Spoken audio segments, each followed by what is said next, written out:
one play at a third time. So let's stop focusing on the great game. Let's focus on the great play. Let's play with passion, let's play with love, let's play with responsibility, let's play with respect for one another. How you feel? How you feel? Morning. I don't want you to focus on, because if I ask you right now, do you want to have a great game? All y'all will say yes, right? I want you to focus on, I want to have a great play. I want to have a great play. Then the next play, I want to have. We're back with HBCU football, and it's our last week of this segment. But to the ones watching this, make sure you start to tune into our HBCU basketball segment. We do have a special guest joining the show. So I would want to watch that if I were y'all. Grambling alums, you should recognize him, Jonathan Aku. But sorry for the wait. The Celebration Bowl, Michael. We had Prairie View winning, but South Carolina State surprised. I don't know if you can call it upset, but they surprised a lot of us, and they put off the 2-point win in overtime. And I'm gonna set this straight for the PV fans in the back that are complaining about the 2-point conversion. You don't have to complain about that if you never gave up 21 points, okay? I get that. I look, and a lot of PV fans, y'all do have a point with the call. It doesn't make sense, right? It just does that 2-point conversion, it doesn't make sense. You can have it, and that basically gave South Carolina State the game. But how I see it, why are y'all even in that predicament if y'all were up 21-0? And I'm gonna say this, PV, I don't necessarily think y'all played bad the second half, but South Carolina State outperformed y'all by miles. And I mean, Ryan Stubblefield, when William Atkins went out early in the game, and we said this, Michael, we said this back on the podcast with Nate. Yeah. South Carolina State had depth that they were going to have to really dive into that bag and use. And it's a bummer that William Atkins went out, but we said this, they have a backup quarterback that is good. And Ryan Stubblefield, 15 for 29, 234 yards, 2 touchdowns and 1 interception. Not to mention the second half, they outscored Prairie View. They outscored Prairie View 35-14. Please take note of that. Prairie View was up 21-0 at half. So I keep saying this before I pass the mic to you, Michael. Prairie View, I don't necessarily think y'all played bad, and we'll really dive into the logistics and everything in a bit. Prairie View, I don't think y'all played bad, but I just feel like South Carolina State caught y'all slipping in the second half and outperformed y'all by miles. Karen Peters played lights out. He's played lights out all season. I have to give my props to him. 24 for 36, 412 yards, 4 touchdowns. The future is bright for that young man. Michael, what are your thoughts? Yeah. And I will say this, that last play in that touchdown, a lot of Prairie View and South Carolina State fans are going back and forth about the play. When I look back at the play, dudes, based off from what I remember, unless the rules have changed, and what I say might offend. I don't mean to offend. I'm here to help, and y'all can use my youth. Y'all can say whatever you want. But I gotta be honest here that the last second effort by that South Carolina State player, he was over the pylon. And even though, yes, it looked like he was out of bounds, but you have to understand, not a single foot, not an elbow or a knee went out of bounds. And all he had to do was stretch the ball out. Yes, and second, he did that. And that's why I'm turning Prairie View, and that's why I'm turning Prairie View alums. I'm not trying to hate or nothing, but y'all put yourselves in that predicament. A lot of teams, when you're up 21-0, you don't blow that. Prairie View blew a 21-0 lead, and they let South Carolina State come back and beat them. They allowed that to happen. You should, and one thing I will say this, I agree with South Carolina State fans. Well, you should have never been in that predicament to begin with. Michael, I know you remember we said Jordan Smith, they would have to use him. 9 receptions, 152 yards, 2 touchdowns with a 17-yard average. Yeah. And those, I mean, like you said, Prairie View, it should have came down to the way it did, because you were up 21-0 going into a halftime, if I remember correctly. But what you have to understand, and Deuce, I literally said this in the group chat, if I remember correctly, that regardless of the score or regardless of the half, it's about how you control it. And the first half period, you controlled the first half. But in the second half, South Carolina State controlled the second half. They controlled overtime. And there were crucial moments that pair of you had, but they just couldn't succeed. And I will say this to the kicker for Prairie A&M. It was a good kick. But if he was just a little bit closer, I guarantee you would have got it. Because dudes, you hear me say this all the time. When it comes down to kickers in the SWAC or the MEAC conference, I feel like just kickers in general in college, it's harder. I don't know why. it's harder. And I will say this. I think he was a freshman kicker too. I think he was. But I'm just saying the pressure was high for him. Yes, But he was a freshman. He was a freshman kicker. He was a freshman kicker. But So, he was still a good kicker. So I'm gonna say this to the freshman kicker: don't let that get to you. Look, He's still a good kicker, dude. And ESPN on the sideline trying to be slick, trying to zoom into him on the sidelines, looking upset and stuff. Look, he's gonna bounce back. I believe everybody just takes these losses and they use it for and Prairie View is gonna be back. I think Prairie View should have put the SWAC and HBCU just in general on notice that they will be back. But I want to you got something else to say this real quick, Michael? Yeah. I was just gonna list out some key statistics right quick. Yeah. Even though, regardless of what happened in the game, dude, Fairview did way better in total yards compared to South Carolina State. What I mean by that is, let me break this down for y'all. Y'all can write this down too if you want.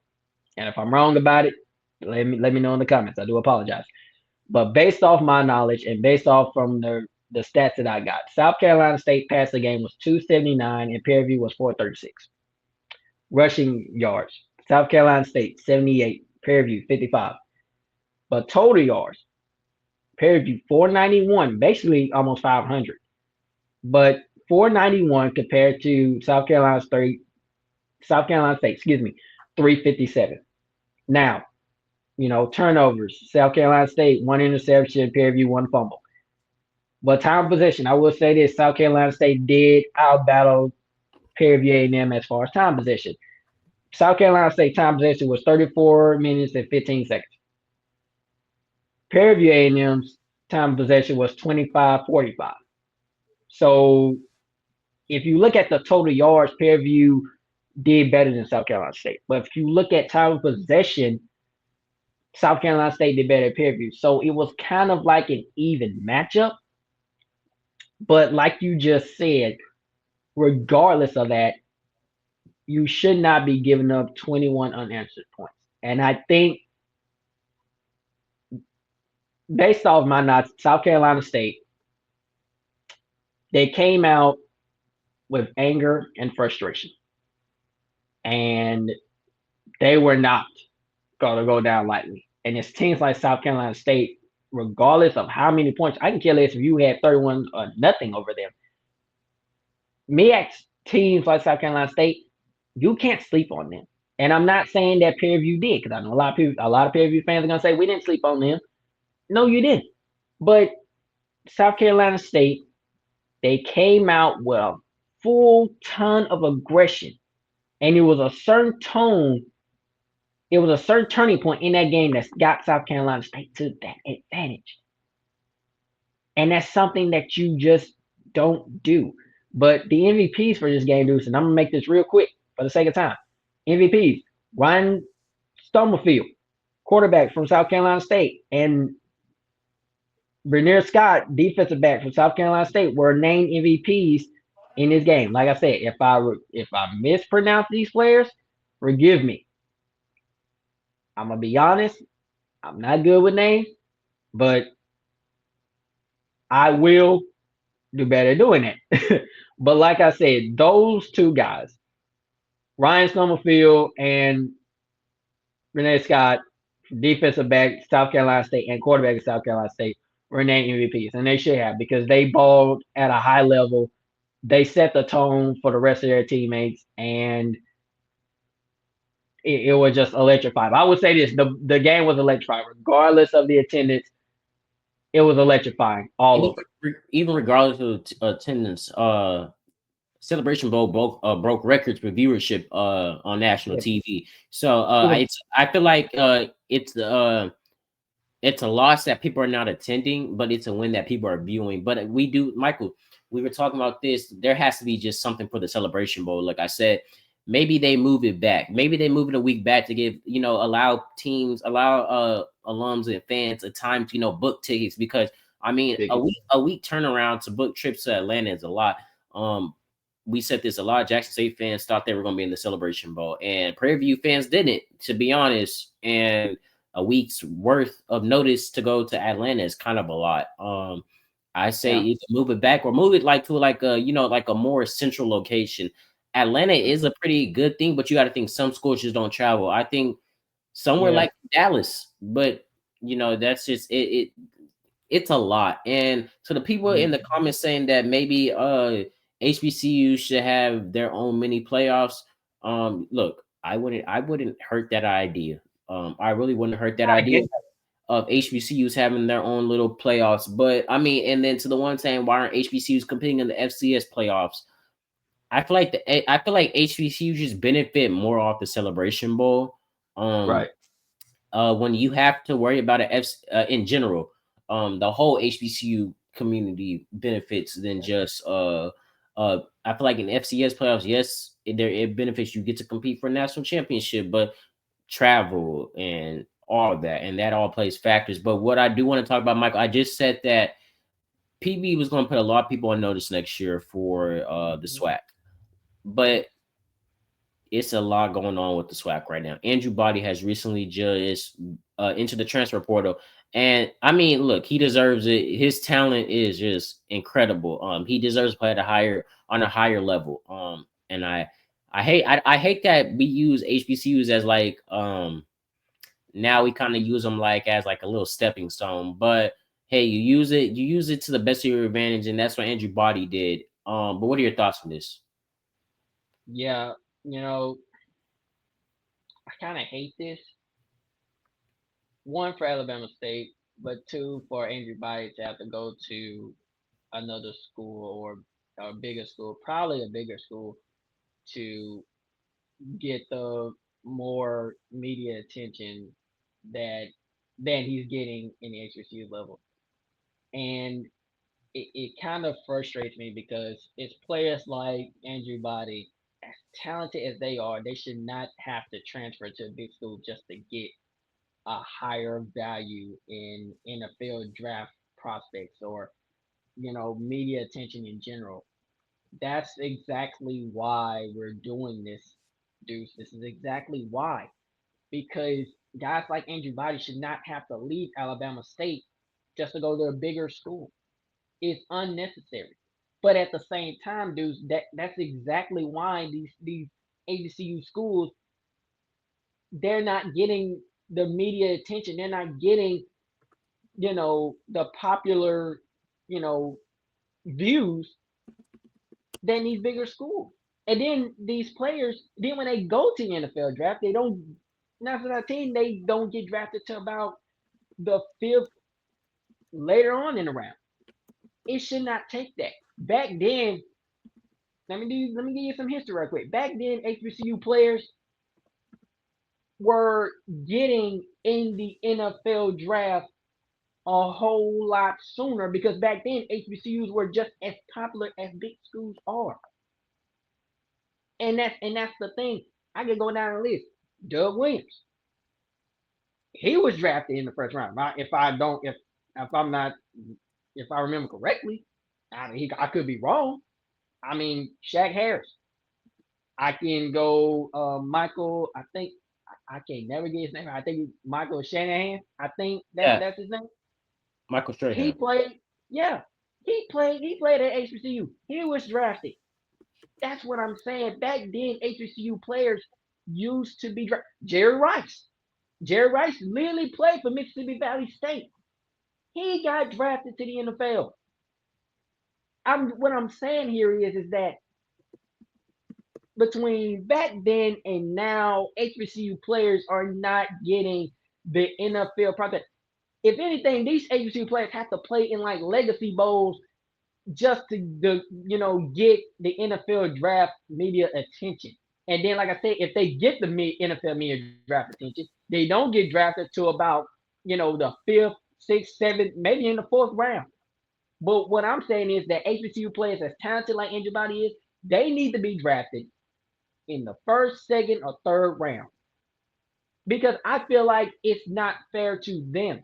And there have been a lot of guys like Andrew Body that has to transfer and go to a bigger school just to get better playing atmosphere, better playing team. But it shouldn't take that because Alabama State was a good team. Andrew Body was a good player for Alabama State. And what I'm saying is, over time, is that these commentators, these journalists, the people in general, start digging into see some of these HBCU players. It don't just take big school guys from teams like Alabama, Miami Hurricanes, Indiana. It should not take schools like them to know that, oh man, they got talent over there. But you don't never see them talking about any HBCU players, dudes. And I really hate that Andrew Body had to do this. But at the same time, I'm just like, you kind of have to understand why he did the way he did. And I could be wrong. It could be many other reasons why he left. It could be coaching wise. I mean, I'm not saying it could be anything. Because I know a lot of Alabama State fans are gonna be like, no, it wasn't coaching wise, it wasn't playing wise. And I know it wasn't. But if you ask between you and me, I think it was just a simple fact that, with him being an HBCU player at a small HBCU, especially in the SWAC, it's like ain't nobody really paying attention to that. I mean, you might see Alabama State play in a bowl or a classic every now and then, but it should not take a classic to get media attention, especially on television. It could be a regular game, and first of all, it shouldn't even take, don't get me wrong, SWAC TV, HBCU Go, they're all good television networks. But I'm talking about ESPN in general. I'm talking about ABC in general. I'm not talking about no ESPNU, ABCUU. I don't care about none of that. That is not high-level media attention compared to ESPN, ABC, Fox. Those sports television companies need to start investing in these HBCU players, getting these HBCU teams on television, because if you can do big schools, you can do HBCUs. And I know a lot of people are going to say, well, that's a lot of money and this and that. First of all, it shouldn't even take a large sum of money to get another talented school like Alabama State on your network. It should not take that. But I'm not surprised by that statement. What I'm saying is that it's time for HBCUs to get on these high platforms. And it should not take no state fair class. It should not take no Bayou class. It shouldn't even take no Independence Bowl or anything like that in particular. It shouldn't take no class. It shouldn't even take just a celebration bowl. It could be a regular game. It could be a homecoming. Because what I'm saying is, let the regular games be more televised than these classic and the celebration bowl, the Bayou Classic. It shouldn't take that, dudes. Agreed. And I know I'm probably taking time, but it's kind of bothering my spirit a little bit because, like I said, back then it was easier for HBCU players to get NFL media attention and get drafted either sooner or later. And I will say this, there are some players that got drafted later. Yeah, it was. But the point is, more HBCU players were drafted back then. In the Eddie Robinson era, in the Eddie G. Robinson era, in the Doug Williams era, in the Roger Fobbs era, in the Ron Broadway era. It was players were getting drafted in those years, dudes. They were getting drafted. So it should not take right now. It should not take no big schools. I mean, yeah, they're in the college football playoffs, and so what? It shouldn't take college football playoffs just to get these guys on your network. That's what I'm saying. The people don't understand or don't know about HBCUs because they never took the time to see how HBCUs and how competitive and how entertaining it can be. And that's just my take on that. Call it what you want. I could be wrong.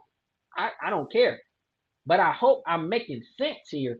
The HBCUs need just as much media attention as the big schools right now. And as far as playoffs, it can happen. It needs to happen. Between MEAC and SWAC schools, I don't care. But a playoff needs to happen because it should not just take the Celebration Bowl for teams with good records. Let's be honest, Alabama State, they could have been in the playoffs, dude. They could have been. I'm Mm-hmm. just saying it just should not take the Celebration Bowl for the season to be over with for the MEAC and the SWAC conference. Somehow, some way Agree. it needs to happen. Agree. And look, I'm gonna say this. Um, I feel like just in general next year, like you said, yeah, HBCU Go, Swag TV, it's cool. Even ESPN Plus is cool at that. But ESPN Plus, why not, eventually one day maybe regular ESPN? But I mean, it's I feel like right now HBCUs are going towards the right in the right direction, and Mm-hmm. towards media. But the SWAC will be. I feel like next year Alabama State will still be a good program, but I feel like you get that quarter. There's just sometimes programs get that quarterback that is just a generational quarterback for them. Like Grambling Yeah, had Devontae Kincaid. I feel like there's quarterbacks you don't replicate. Am I saying Alabama State is going to be bad next year? No. It's the ones watching this. I'm not talking down Alabama State. I don't think they're going to be bad next year, but how good they were this year, I don't think so. But I will say this: I don't think Jackson State's going to be and Jackson State fans been arguing in the comments. A lot of players have entered the transfer portal. I think Jackson State, I'm gonna say the Jackson State will still be a good program next year. But I just feel like right now we're about to start seeing the SWAC open up. I feel like Alabama State can still catch Jackson State slipping. Um, Michael, what are your thoughts on Jackson State just going forward into next year?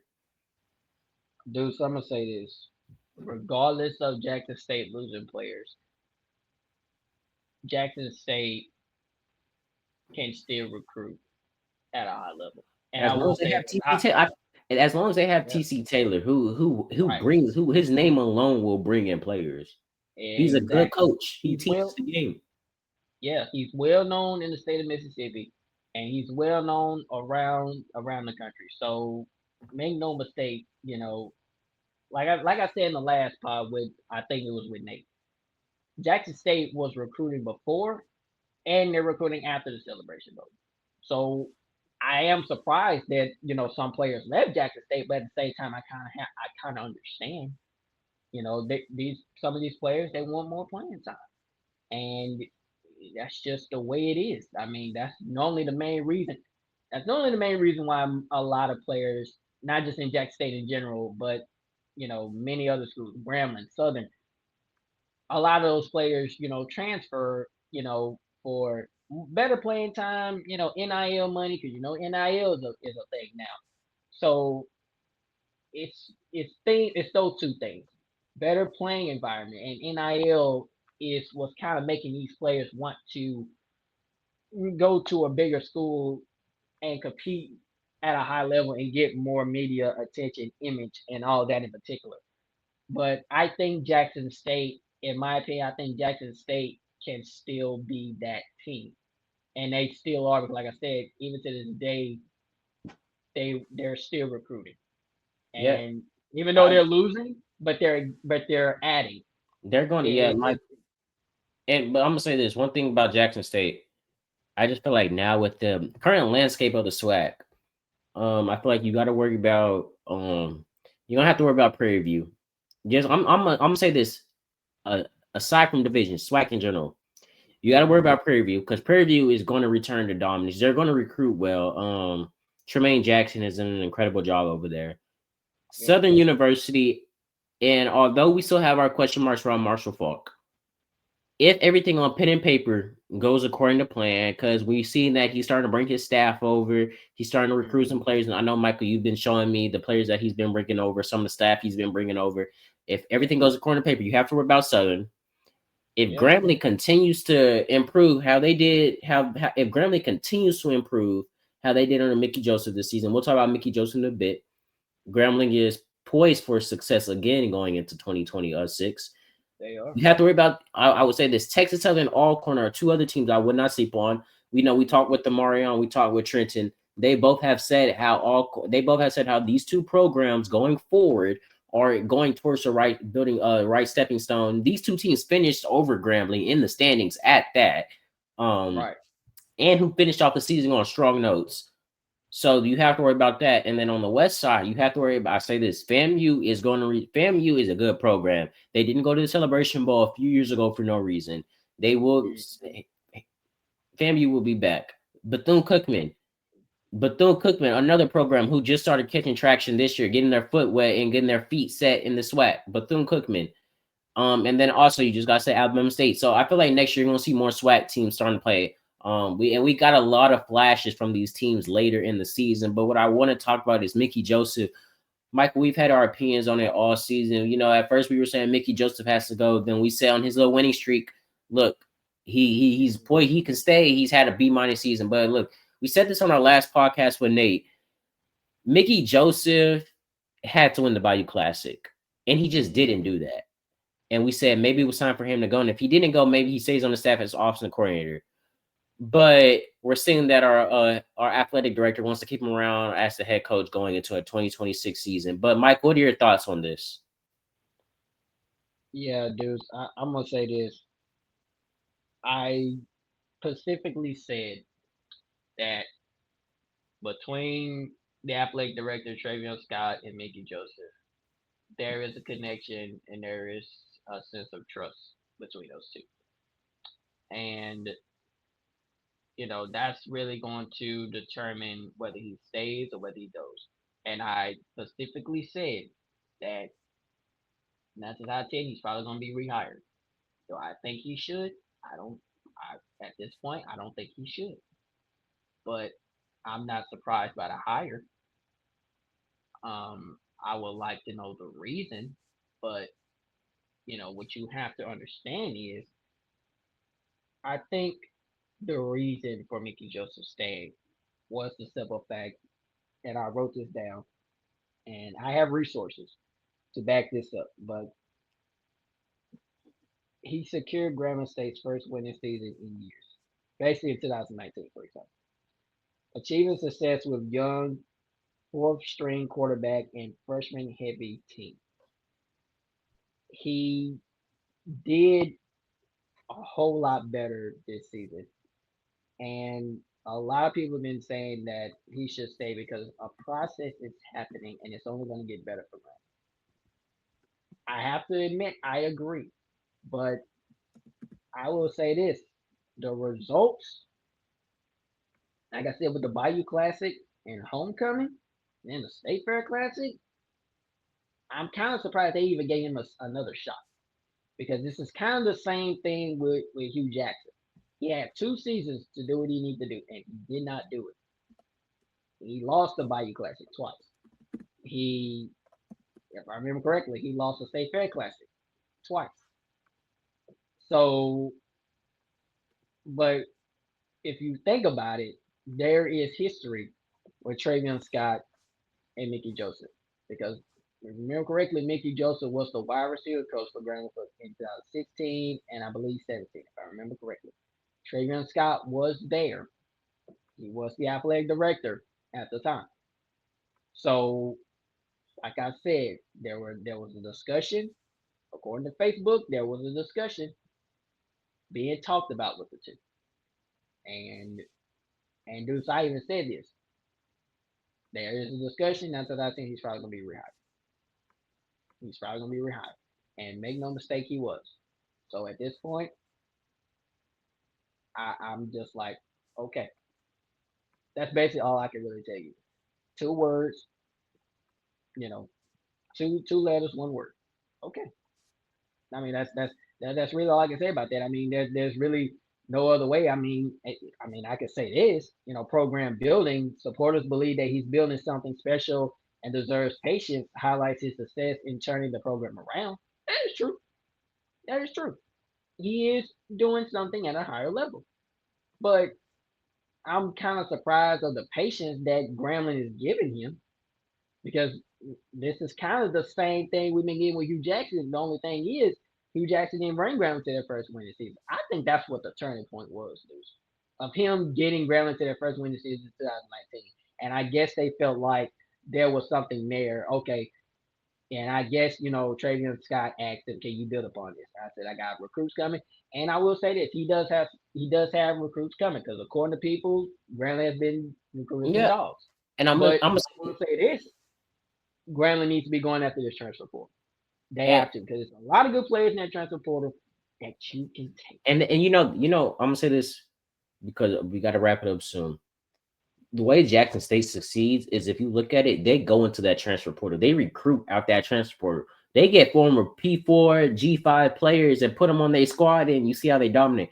That is what Grambling needs to do, and Grambling needs to recruit outside of the states of Louisiana and Texas. They really need to recruit. But I'm going to say this. For Mickey Joseph, I'm 50-50. Yes, He didn't necessarily do bad, in my opinion, but he couldn't win the games that mattered the most, that if that's how I matters. can put it. Yes, It's cool that we had our first winning season, but I want to go home happy after the State Fair Classic. I want to right. enjoy my homecoming after homecoming, like after the game. I want to go on, most importantly, in Southern Territory. I want to win the Bayou Classic and, enjoy myself and enjoy after post game festivities on a winning note. I haven't got that in Right. 2 years under Mickey Joseph, bro. Graham fam hasn't in general got that in 3 years. Hmm.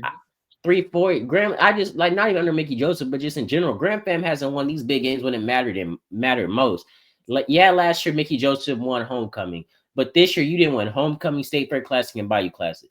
Yes, you had a good season, and I am not opposed to keeping you on the roster. I'm not opposed to keeping you on the staff, but as a head coach in college football, we say this: you have to win these certain games. Yes. You can look at it even with like college football, like even like the bigger schools like Alabama.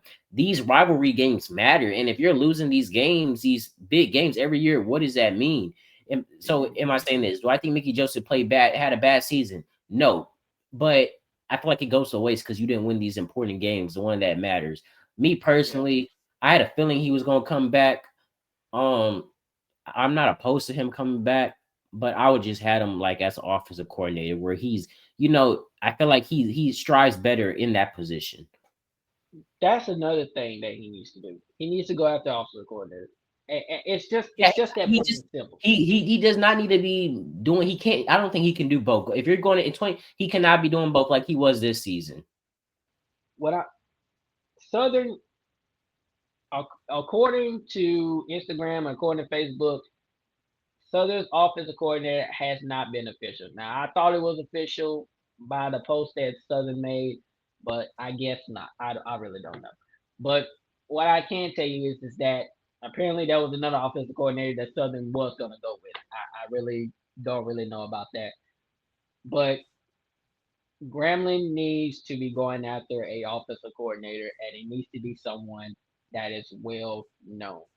And what I mean by that is a really good offensive coordinator that has ways on staying on the field and getting in the end zone more than punting, more than kicking field goals. And I believe that, Deuce, I believe that Mickey Joseph just does not need to be calling, the offensive plays. I just don't think.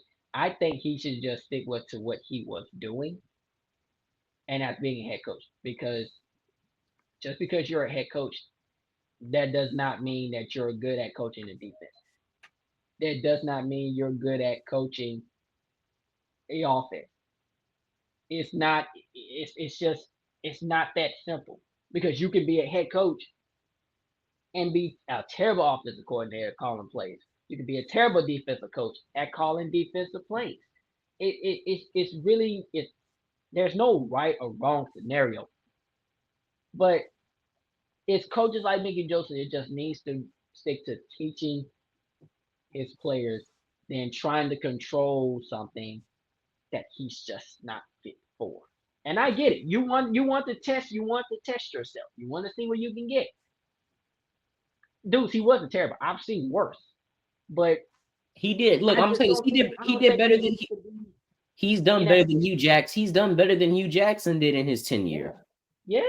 So Agreed. are we going to say we're getting a Coach Fobbs replacement? Look, Coach, I will still never understand why we fired Coach Fobbs. Look, I would just never understand that. I But will say this.